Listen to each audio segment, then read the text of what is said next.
أعوذ بالله من الشيطان الرجيم بسم الله الرحمن الرحيم رب اشرح لي صدري ويسر لي أمري واحلل عقدة من لساني يفقهوا قولي واجعل لي وزيرا من أهلي رب زدني علما رب زدني علما رب زدني علما آمين بسم الله الرحمن الرحيم. اللہ کریم ہم سب سے قبول فرمائے جی. اللہم ربنا بارک لنا فی اوقاتنا ربی یسر ولا تؤثر وتمم لنا بالخیر.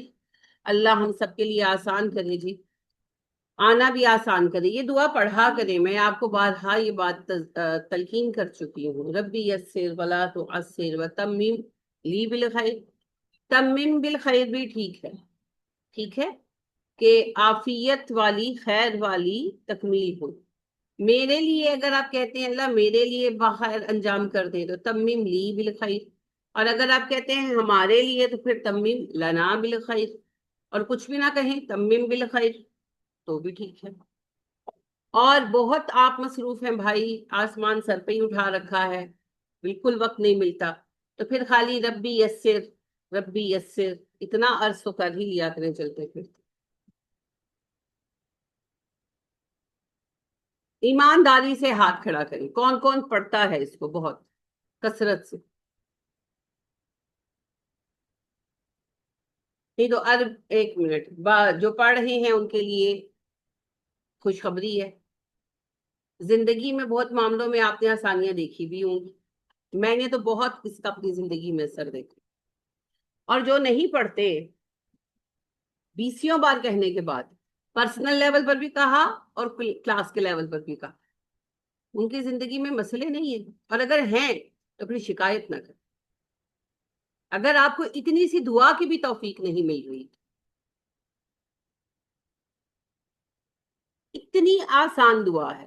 اور یہ جو آپ نے اردو والا فرمایا ہے نا، آپ کی مرضی ہے آپ فارسی میں پڑھیں بھائی، انگلش میں پڑھیں، مگر بہت مشکل دعا ہے. یعنی اردو کا جملہ ہے اے اللہ مجھے آسانی دے، اس سے 1000 گنا آسان ہے ربی یسر، اور وہ مسنون ہو جاتا ہے. آپ لوگوں کو بات سمجھ کیوں نہیں آتی؟ یہ ایسے ہے جیسے آپ کا سر دکھ رہا ہے اور میں آپ کو کہتی ہوں کہ بھائی یہ پیناڈول کھا لے، اور آپ کہتے ہیں میں کالیا مرچا مار کے سٹیے، تو سٹ لاؤ پھر. آپ کیوں ٹوٹکوں کے پیچھے چلتے ہیں؟ آپ کی زبان نبی صلی اللہ علیہ وسلم کے الفاظ کا مقابلہ نہیں کر سکتی. تو جب آپ نے کہا اللہ مجھے آسان دے، فائن، ٹھیک ہے، آپ ہندی میں گئے ہے نا، آپ کسی دنیا کی زبان میں کہیں، وہ رب سب سنتا ہے. لیکن جب آپ کہتے ہیں ربی یسر، تو وہ مسنون دعا ہوتی ہے، وہ نبی صلی اللہ علیہ وسلم کی سنت کی مطابقت ہوتی ہے، جو اس کی قبولیت ہے. آپ کیوں جا کر جو امتحان دینے ہوتے ہیں بچوں نے 10ویں کے 11ویں کے، اپنی مرضی کے جواب نہیں لکھا تو کیوں ٹیکسٹ بک کا ریفرنس دیتے ہیں نا، ٹیکسٹ بک میں سے ہی جواب تیار کرتے ہیں. تو اتنا عرصہ میرے ساتھ گزار کر بھی آپ کو مستند غیر مستند، مسنون غیر مسنون کا فرق سمجھ نہیں آیا، تو پھر میں آپ کے حق میں صرف دعا ہی کر سکتی ہوں، جو میں آلریڈی بہت کرتی ہوں. اور خالی پریشان رہنے سے اور خالی بیٹھے رہنے سے اور یہ سوچنے سے ہائے مجھ پہ مصیبت ہے، مسئلے حل نہیں ہوں گے. کچھ بھی نہیں کر سکتے تو کم از کم دعا تو کیجئے. اور 3 جملے ہیں. ربی یسر ایک جملہ ہے، ربی یسر، دوسرا ہے ولا تؤثر، اور تیسرا ہے تمم بالخیر. کتنے آسان ہیں. اردو والوں کے لیے تو حلوہ ہے. اور اگر آپ پورا نہیں پڑھ سکتے، یعنی کہ کام کرتے ہوئے میں خود بھی پورا، جب میں جیسے کپڑے سمیٹ رہی ہوں یا میں کھانا بنا رہی ہوں، توجہ ڈائیورٹیڈ ہے نا، تو اس وقت میں بھی پورا نہیں پڑھتی، میں بھی پھر ایک حصہ ہی پڑھتی ہوں، ربی یسر ربی یسر ربی یسر. اصرار کرے اپنی دعا پر، دعا پر اصرار کرنا یہ بھی سنت ہے، یہ بھی سنت ہے. آپ کے بچے نہیں مانگتے؟ میں آپ کو کتنی بار یہ بات کہہ چکی ہوں کہ مانگنا سیکھیں بچوں سے یا بلیوں سے. اگر کبھی آپ نے بلی رکھی ہے، نہ بھی رکھی ہو، باہر گلی کی بلی ہو، اور آپ کھانا پکانے کھڑے ہیں، اس کی خوشبو جو ہے وہ بھوکی ہو تو وہ آ کے بولی ہی جائے گی، بولی ہی جائے گی، بولی، آپ بگائیں گے نا ذرا سا بھاگے گی، پھر آگے بیٹھ کر بولی ہی جائے گی، جب تک آپ اسے دے نہیں دیں گے اس نے چپ نہیں کرتا. ہاں، اور وہ آپ سے لے کر چھوڑے گی، چاہے آپ بلیوں سے نفرت بھی کرتے ہو، جیسے بعض لوگ نہیں پسند کرتے، ٹھیک ہے، لیکن آپ کو چڑ بھی چڑھ رہی ہو مگر آپ پھر تنگ آگے کہیں گے اے نو تے کچھ پاؤ، اے تے چپ کرے. یہ ہے، یہ مانگنے کا طریقہ ہے. اور جو اگر آپ کی پیٹ ہے وہ تو آپ کے پیروں میں لوٹے گی، وہ آپ کے پیروں پہ سر ماتھا رگڑتی ہیں ایسے ایسے ایسے کر. آپ کہیں گے کہ کہاں سے لا کر اس کے دوں، اس کو تو سکون ہو میری خیر. تو اس شدت سے مانگے، لے کے جاتی ہے اور اپنی منوا کے چھوڑتی ہے نا. آپ اگر فرض کریں کسی وقت آپ سختی کریں کہ نہیں میں نہیں جانا، تو وہ آپ کو کچھ نہیں کہے گی، وہ آپ کے پاس بیٹھ کے میاؤں میاؤں. ہاں، تو یہی چیز جو ہے، آپ جو ہے اللہ کے ساتھ معاملہ رکھیں. اللہ بہت شفیق ہے، پر آپ کہتے ہیں کہ اللہ جی دے دو، اچھا نہیں دینا سے والا آپ کا یعنی ایٹیٹیوڈ ہی ہوتا ہے، منہ سے تو نہیں کہتے. بیٹھ جائیں، مانگی جائیں، مانگی جائیں، اللہ آسانی دیں، اللہ دے دیں گے، کیوں نہیں دیں گے، کسی اور نے دینا ہے.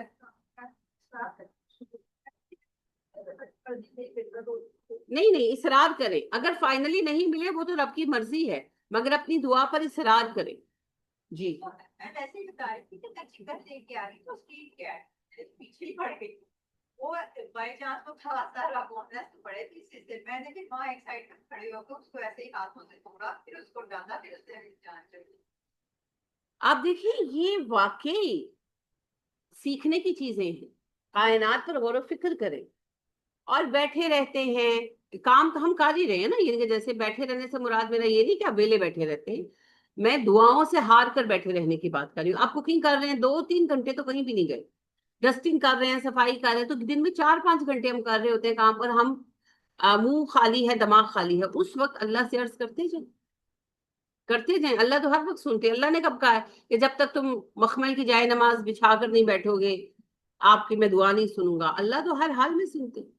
اور اللہ تو کہتے ہیں میرے بندے وہ ہیں جو چلتے پھرتے اٹھتے بیٹھتے کھڑے لیٹے مجھے پکارتے، ہے نا. تو بس پھر اس طرح پکارے. تو یہ بڑا ہی نسخہ ہے، اگر اپنا لے تو یہ دعا پڑھا کرے ہر کام کے لیے، کلاس میں آنے کے لیے، سبق یاد ہونے کے لیے، ویسے زندگی کے لیے. یعنی یہ بے نیازی کیوں ہے؟ آپ کی زندگی میں مسائل نہیں ہیں تو پھر آپ قابل رحم ہے، کیونکہ جس کی زندگی میں مسائل نہیں ہے وہ تو ویسے ہی آؤٹ آف دا لسٹ ہے. اور اگر آپ کی زندگی میں مسائل ہیں اور جاننے کے باوجود آپ اس پر عمل نہیں کرتے تو پھر کیا سبب ہے؟ آپ کو حل نہیں چاہیے. اور اگر حل چاہیے اور پھر نہیں کرتے تو کیا ہے؟ سستی. کیونکہ توفیق نہ ہوتی تو آپ یہاں نہ ہوتے. اللہ لے کر آیا نا، تو توفیق نہ ہوتی تو آپ یہاں نہ ہوتے، گھر میں بیٹھے ہوتے جیسے اتنا محلہ بیٹھا ہوا ہے. تو اللہ کی طرف سے تو گرانٹ کیا گیا ہے تبھی لائے گئے ہیں. کون خود آتا ہے؟ کوئی خود نہیں آتا، یہ گمان ہے آپ کا. اللہ فرماتے وما تشاءون الا ان یشاء اللہ رب العالمین. تم تو طلب بھی نہیں کر سکتے جب تک وہ رب نہ چاہے جو جہانوں کا مالک ہے. تو آپ کا اٹھ کر آنا یہ اللہ لے کر آئے ہیں، اللہ نے توفیق دی ہے. اب اللہ نے آپ کو فرنٹ وارئر بنایا ہے، آپ کو بیک بینچر بن رہے ہیں وہ آپ کی طرف سے. اگر آپ سبق یاد نہیں کر رہے، اگر آپ عمل نہیں کر رہے، اگر آپ سستی دکھا رہے، دیٹ از یور لیک. لانا اس کا کام ہے، حصہ لینا اپنا. تو اتنی چھوٹی دعا ہے، اس کو پڑھیں اور زندگی میں اس کے اثرات دیکھیں اور اپنے بچوں کو بھی اس کی عادت بنائیں. سفر کرتے ہوئے، ڈرائیو کرتے ہوئے بس اللہ سے مانگتے رہیں شعور کے ساتھ. اللہ جی آسانی دے دیں، اللہ جی جو معاملہ جو کام کر رہے ہیں، میں ہانڈی پکا رہی ہوں، اللہ جی سے بھی آسان کر، اللہ جی زندگی آسان کر. مشکل ہے نا زندگی، کیا آسان ہے؟ او بھائی جینا مشکل ہے، مرنا آسان ہے. تو جینا بہت مشکل ہے. ہاں، زندگی تو ایک مسلسل جد و جہد کا نام ہے. زندگی تو ایک مسلسل امتحان کا نام، ایک کے بعد ایک. تو اس امتحان میں آسانی مانگے اور اللہ بہت دیتے، مانگنے والے کو اللہ بہت دیتے. کیونکہ نبی صلی اللہ علیہ وسلم فرماتے جب کوئی سوال کرتا ہے نا تو اللہ کو اسے نہ کرتے ہوئے حیات دیا. تو اللہ کسی کو نہ نہیں کہتے. ہاں کس رنگ میں آسانی دیں گے وہ اللہ کا ہے نا مسئلہ. وہ اللہ کی مرضی ہے کہ اللہ کس رنگ میں آسانی دے. بس آسانی دے دے. آپ کچھ کہنا چاہ رہی تھی؟ آپ کچھ پوچھنا چاہ رہی تھی بیٹی؟ آپ نے ہینڈ ریز کیا تھا.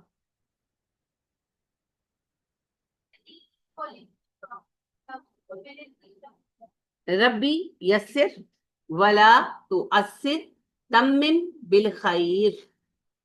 میں شیئر بھی کر دوں گی، آپ کو آسانی سے مل بھی جائے گی.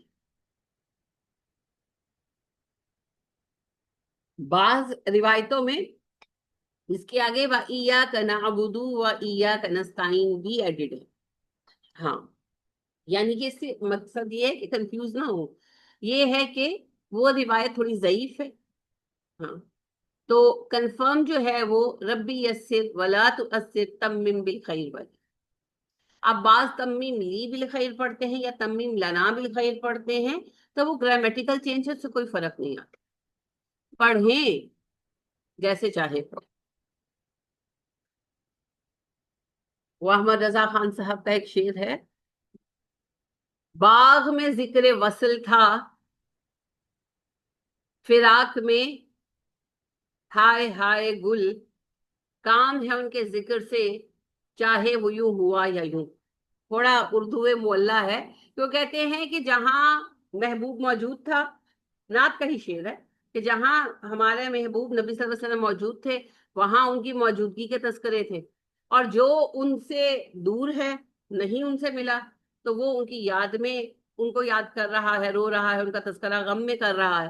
تو ذکر سے کام ہے، چاہے وہ وصل کا ہو چاہے وہ جدائی کا ہو.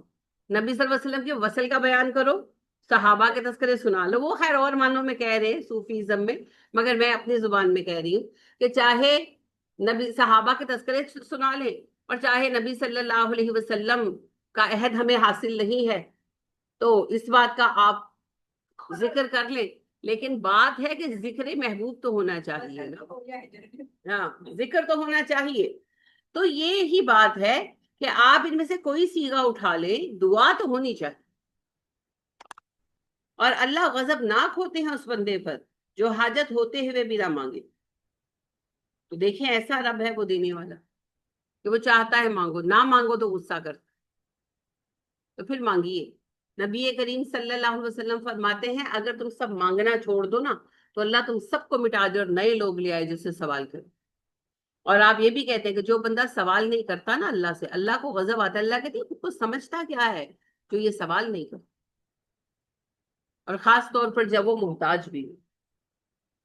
تو دعائیں مانگا کرے. دعا خود اپنے آپ میں ایک عبادت ہے.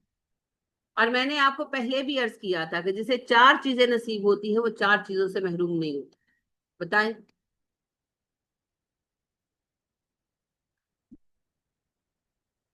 ہاں جی، جسے 4 چیزیں نصیب ہوتی ہیں وہ 4 چیزوں سے محروم نہیں ہوتا. ہاں دعا کرنے والا کیا کس سے محروم نہیں ہوگا؟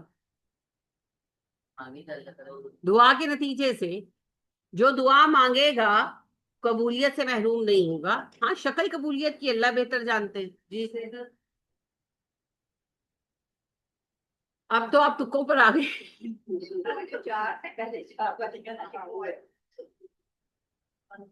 جو استغفار کرے گا مغفرت پائے گا، جو شکر کرے گا وہ مزید پائے گا، جو ذکر کرے گا اللہ کا اس کا ذکر ہوگا. میرا ذکر تو ہوتا ہے بھائی کہ نہیں؟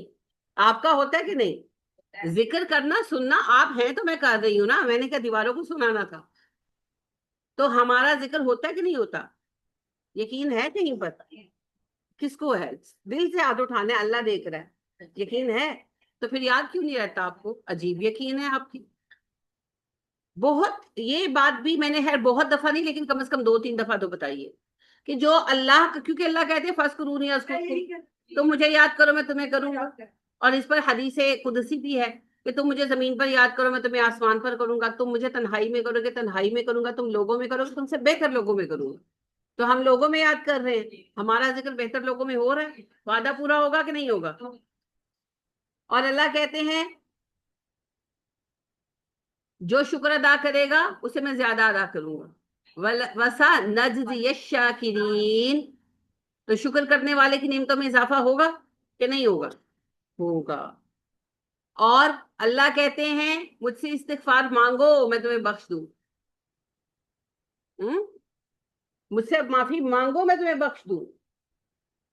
تو جو معافی مانگے گا بخشا جائے گا، استغفار کرنے والا بخشا جائے گا. اور اس کی بہت ساری آیتیں ہیں، بہت ساری آیات اور احادیث بھی ہیں. اور پھر جو کیا کرے گا؟ دعا. فادعونی فاستجب لکم. دعا مانگو تمہارے لیے قبول کروں تمہاری دعائیں، لیکن کنڈیشن ہے مانگو. پہلے مجھ سے مانگو میں تمہاری دعائیں قبول کروں. تو جو دعا مانگے گا قبولیت ضرور پائے.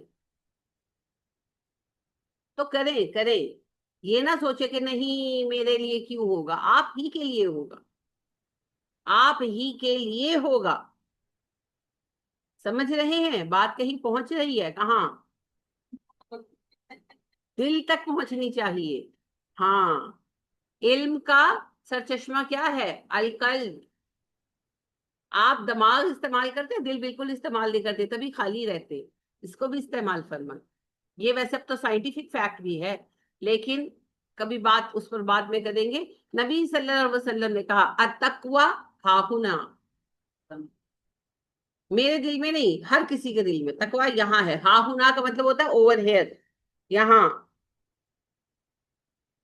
العلم ہاہنا، یہاں ہے. یہ صدر، دل کو صدر کہتے ہیں. صدر کا کیا مطلب ہوتا ہے؟ سر چشمہ، منبع، ٹوٹنے کی جگہ. تو علم کا مصدر، علم کا سر چشمہ قلب ہے. قلب بیدار کیجیے، قلب بیدار کیجیے.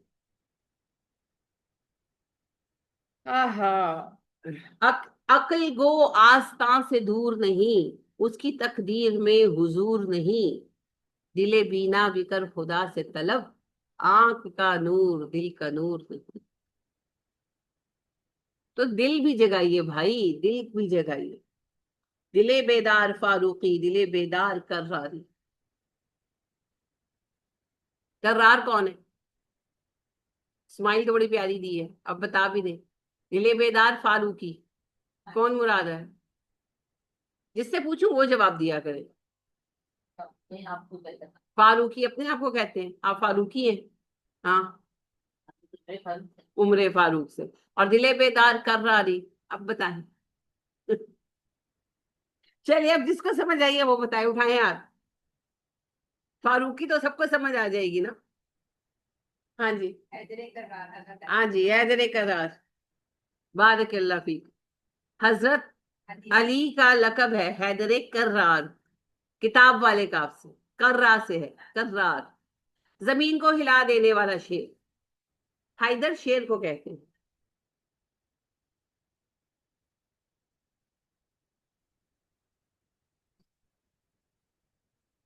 اکثر دعا کرتے ہیں نا، اللہ جی اگر یہ میرے لیے بہتر ہے، اللہ تو جانتی ہوں. ہم اس طرح سے کہہ رہے ہیں کہ اگر یہ چیز میرے لیے بہتر ہے تو مجھے بھی دعاؤں میں اگر مگر نہ لایا کرے. اسی لیے میں نے یہ نبی اکرم صلی اللہ علیہ وسلم نے کہا دعا یقین کے ساتھ کیا کرو، اگر مگر نہ کیا کرو. تو پھر کیا کہیں ہم؟ اللہ جی مجھے بہتر چیز عطا فرما دے، میں نے یہ فیصلہ کیا ہے جو سب سے اچھا ہے مجھے عطا کر. اگریں مگریں نکال دیں. اگر مگر کے یاد ہے، اگر نگر کے میاں مگر مچھ. تو وہ میاں مگر مچھ کا ہی اگر نگر. اللہ کے پاس جو ہے یقینی ہے بھائی، وہ رب الخیر ہے. اور جو اللہ دے گا وہ ہوگا ہی خیر، اس میں شر کہاں سے آنا ہے نا. جیسے قرآن کی دعا ہے ربی زدنی علما. تو میں لاء میں جب تھی تو ایک سر ہمارے بڑے اچھے انسان تھے، اوبویسلی نیک نیتی سے، لیکن علم نہیں ہے نا، لاء جانتے ہیں. تو کس نے کہا کہ آپ جو ہے گھسیں قرآن کے اندر ایڈٹ کرنے کے لیے. تو کہنے لگے کہ ربی زدنی علما دعا ہے پر یہ نامکمل ہے، آپ کو کہنا چاہیے ربی زدنی علما نافیہ. تو اس وقت مجھے اتنا علم تو نہیں تھا، لیکن میرا دماغ ہمیشہ چیزوں کو چھانتا ہے. تو میں نے کہا سر آپ قرآن کی دعا پر اضافہ کیسے کر سکتے ہیں؟ تو کہتے ہیں کہ نہیں یہ کوئی غلط بات نہیں. میں کہ سر غلط بات یہ نہیں ہے, دو باتیں ہیں. پہلی بات, آپ قرآن کے اندر نہ ایڈٹ کر سکتے ہیں نہ سبسٹریکٹ کر سکتے ہیں, کچھ نہیں کر سکتے, ایڈ سبسٹریکٹ دونوں نہیں کر سکتے. اور دوسری بات یہ ہے کہ آپ نے بہت بڑے الفاظ کہے ہیں جو ظاہر آپ کے نامہ عمل میں لکھے گئے ہیں کہ یہ دعا نامکمل ہے. یہ تو اللہ نے سکھائی ہے اور اپنے نبی کو سکھائی, کہا کو ربی زدنی علما. تو یہ نامکمل نہیں ہو سکتی. علیحدہ آپ کر لیں, کچھ کرنا ہے تو یوں تو نہ کہیں. تو خیر وہ خاموش ہو گئے, انہوں نے مجھ سے بحث نہیں کی, پتہ نہیں مانے یا نہیں مانے, انہوں نے کبھی پھر اس موضوع پر بات ہی نہیں کی. لیکن میرے دماغ میں یہ بات بہت عرصہ رہی. تو پھر بعد ازاں نبی صلی اللہ علیہ وسلم کی دعا بھی نظر سے گزری, جو میں الحمدللہ پڑھتے بھی ہوں, اللہم انی اسألک علما نافعا. تو آپ وہ دعا پڑھیں, لیکن ربی زدنی علما, جب آپ اللہ سے علم مانگ رہے ہیں تو آپ کو لگتا ہے کہ اللہ آپ کو برا علم بھی سکھائے گا؟ کیوں سکھائے گا؟ اللہ کو اور کوئی کام نہیں ہے آپ کو برا علم سکھانے کے سوا. اللہ سے جو بھی آتا ہے وہ خیر ہوتا ہے. اللہ کبھی کسی کو شر نہیں سکھاتے, کسی کو شر نہیں سکھاتے. لہٰذا جب اللہ سے مانگ رہے ہیں, وہ تو ایک علیحدہ بات ہے کہ اللہ میں وہ لائن چنوں جو میرے لیے نفع بخش ہو, میرے اندر شوق اس چیز کا پیدا ہو, وہ آپ مانگ لیں, حدیث کی دعا ہے علیحدہ سے. مگر جب میں مانگ ہی اللہ سے رہی ہوں, اللہ مجھے علم دے, پھر تو علم نفع بخشی آئے. اللہ کے ساتھ علم کیسے جو ہے وہ غیر نافع ہو سکتا ہے؟ وہ ہے کون؟ ان نافع. اللہ کی صفت ہے نا ان نافع, وہ ان نافع ہے. تو ان نافع سے نفع نہیں آئے گا تو کس سے آئے گا؟ منافع اور کون دے؟ تو اس پہ ربنا آتینا میں اتنی چیزیں ایڈ کرتے ہیں. ویسے الحمدللہ کافی سننے میں آئی, لیکن ابھی تک بھی کہیں آپ کو ڈیروں ہی قرآن کی کسی دعا پر کچھ ایڈ نہیں ہوگا, کچھ سبسٹریکٹ نہیں ہوگا. اگر آپ کو کوئی دعا ویسے مانگنی ہے, آپ کا حق ہے, اللہ سے کچھ بھی مانگنا آپ کا حق ہے. اور یہ بھی کتنی حسین بات ہے نا, مومن پیدا ہونے کا فضل ہے نا یہ. وہ جو اللہ کہتے ہیں یا بنی اسرائیل اذکروا نعمتی التی انعمت علیکم فضلتکم علی العالمین, ہے نا. تو اللہ نے ہمیں بھی سارے جہان پر چنا نا, مومن بنایا ہے نا. نہ بناتا تو ہم مومن ہیں اور اللہ کے بندے ہیں, تو ہمارا حق ہے کہ ہم اللہ سے مانگیں. اور اللہ کا ذمہ ہے رب ہونے کے ناطے کہ وہ ہمیں دے, اور وہ دیتا ہے. تو آپ کا حق ہے, آپ جو چاہے مانگے, حق ہے آپ کا. لیکن آپ قرآن کی دعاؤں میں رد و بدل نہیں کریں گے, حدیث کی دعاؤں پہ رد و بدل نہیں کریں گے. آپ علیحدہ مانگیں, عربی آتی ہے عربی میں مانگے, نہیں عربی آتی اردو میں مانگے, پنجابی میں مانگے, زبان کی قید تھوڑی ہے. مگر قرآن و سنت کی جو دعائیں ہیں, معصورہ دعائیں, ان میں آپ ایڈیشن یا سبسٹریکشن نہیں کر سکتے. ہاں یہ ہو سکتا ہے کہ آپ اس کا ایک پارٹ پڑھیں. لمبی دعاؤں میں آپ کو کوئی ایک پارٹ کی حاجت ہے, جیسے ابھی ربی یسر ولا تعسر تمیم لی بالخیر, تو ایک حصہ ربی یسر ربی یسر ربی یسر, تو وہ آپ کر سکتے ہیں, وہ الاؤڈ ہے, ٹھیک ہے. لیکن قرآن کی دعاؤں پر اضافہ نہیں ہوا.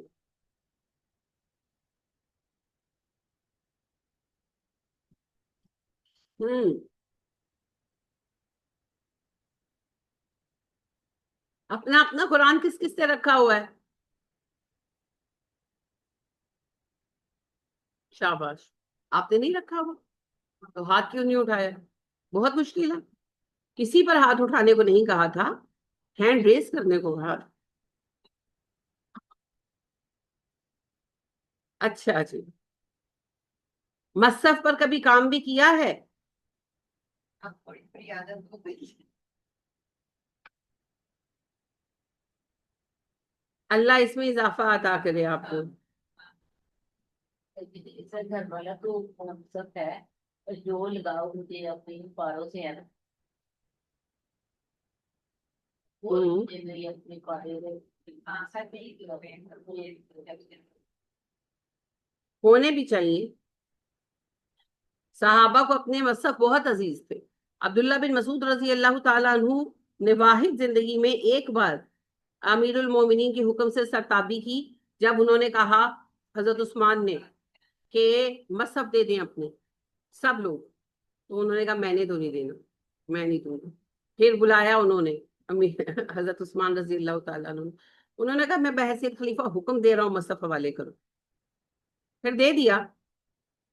ضروری تھا بھائی, بہت ضروری تھا, لیکن اتنے پیارے تھے ان کو اپنے مصحف. کبھی سرتابی نہیں کی انہوں نے, کبھی سرتابی نہیں کی, کسی بات پر کبھی انکار نہیں کیا. لیکن جب یہ مصحف کی بات آئی تو اڑ گئے، کہنے لگے میں اپنا مصحف نہیں دوں گا۔ تو بات یہ ہے کہ مصحف کی محبت دراصل قرآن کی محبت۔ ہوں پہلا قرآن، جی وہ جو پہلا پارا تھا جس پہ تو میرا ماشاءاللہ ایسے ربڑ جو وہ اگلے آگے کی تو انہیں میں نے پہلا پارا دے دی، اس کا مجھے بڑا شدید رنگ ہے۔ انہوں نے ایک بار میں مجھے کہا آج پر مجھے میسج نہیں کرنا، یہ تو خبر میں تمہارے ساتھ جو ہوگا وہ ہونا چاہیے۔ اس پارے کا مجھے بڑا ہی رنگ ہے۔ اس میں اسٹارٹ میں ابتدا میں جو بھی لکھا تھا جس سے وہ ساری باتیں اس میں درج تھی، تو اس کا مجھے رنگ ہے کہ وہ میرا پارا نہیں، اپنا جو آپ کا ورک بک ہو وہ کبھی کسی کو نہ دیں، وہ کبھی کسی کو نہ دیں۔ اور کیونکہ اکثر لوگ جو ہے نا امانت دار نہیں ہوتے۔ کرنل محمد خان کہتے ہیں اندھے دو ہوتے ہیں، ایک وہ جو کسی کو کتاب دے اور دوسرا وہ جو واپس کر دے۔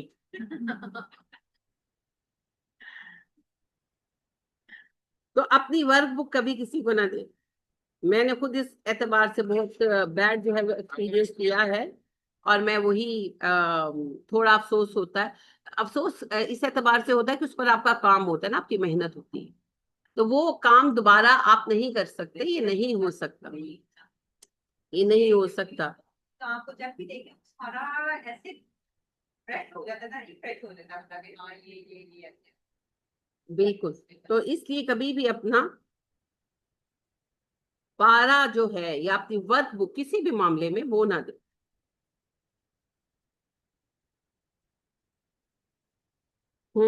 اچھا جی، مجھے بتائیے پہلا کون سا قرآن مدون ہوا تھا؟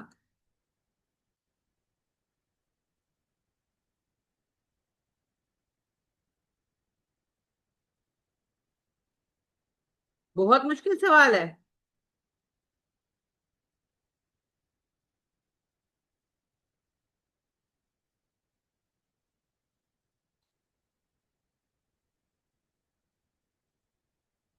اتنی بار میں آپ کو یہ بات کہہ چکی ہوں، بتا چکی ہوں، دورہ قرآنوں میں بتایا ہے، ہمیشہ بتایا ہے،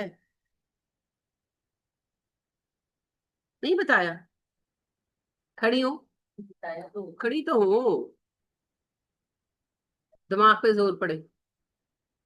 ہاں بتائیں، کب؟ قرآن کمیٹی تو پاکستان میں بھی ہے، آپ مت بولیے گا، جب جس کی باری ہے وہ بولا کرے۔ جی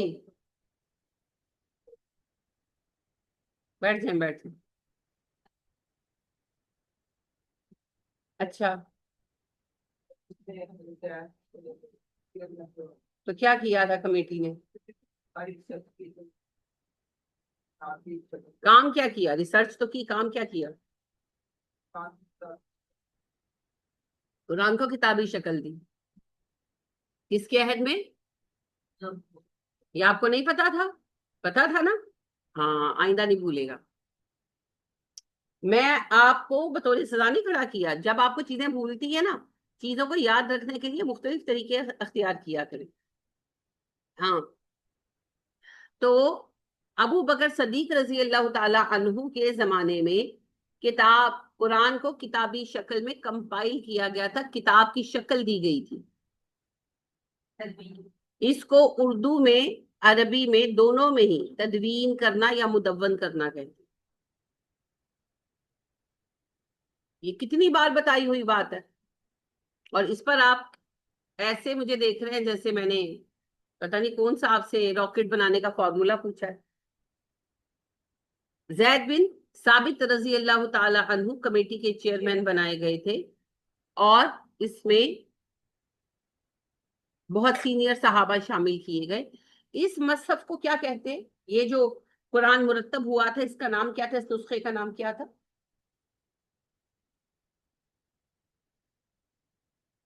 جی چلیں، آپ نے تو پڑھا ہی نہیں ہے، آپ بتائیں۔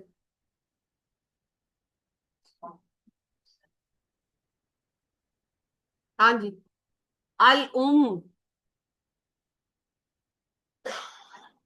پچھلا یاد کریں گے تو کچھ نیا سیکھیں گے نا۔ الام،